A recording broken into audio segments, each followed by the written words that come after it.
A massive twist in a real-life courtroom battle. Prosecutors will be back tomorrow. Charges not dropped against a Navy decorated SEAL. His name, Eddie Gallagher. He is accused of murdering a young ISIS prisoner in Iraq in 2017.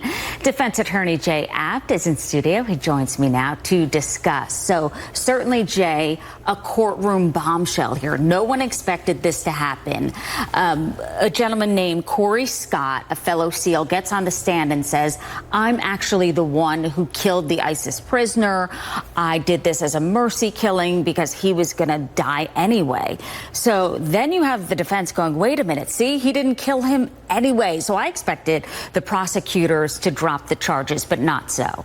No, a lot of times if prosecutors are caught in this kind of gotcha moment where a witness just says something completely outrageous like that, what prosecutors will do at the end of the trial is ask for a lesser included offense. In other words, if they can't convict on murder, they'll say to the jury, well, even A, you shouldn't believe that witness, right, and he did commit the murder, or B, even if you don't believe that witness, there's still evidence that Chief Gallagher stabbed the ISIS person who was already a prisoner, and so they'll ask for a lesser offense of maybe an attempted murder or an aggravated assault. And when on the stand, the Navy prosecutor said to Navy SEAL Corey Scott, you can lie so Gallagher doesn't go to jail. His response was, well, he has a wife and family.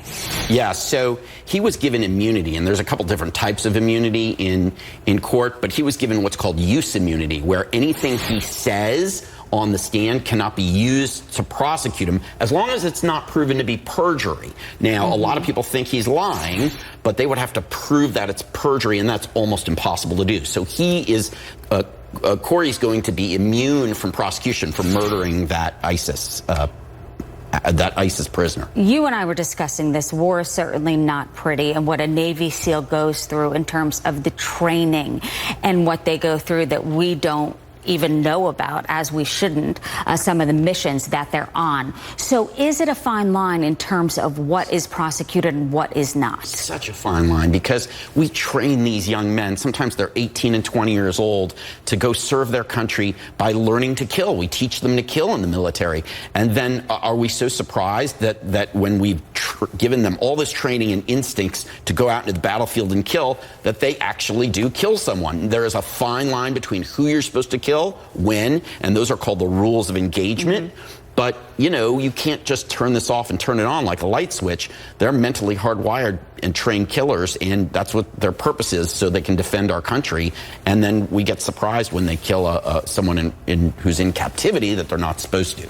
We're going to see how it turns this week, but if found guilty, this is a different sort of prison. It's a military prison. That's correct. So the Uniform Code of Military Justice is the federal statute that covers the procedure, the law, and the punishment for military crimes. And unlike civilian courts, you have a military officer who's a judge, you have military members who are on the jury, and then the punishments can be different. But for a serious case like this, if he's convicted of murder, you can get the death penalty. Certainly a turn no one was expecting. We'll see what's in store for this Navy SEAL. Also, other charges or accusations brought up against him. Thanks so much, Jay. We'll see you next hour. Thank you. Also discuss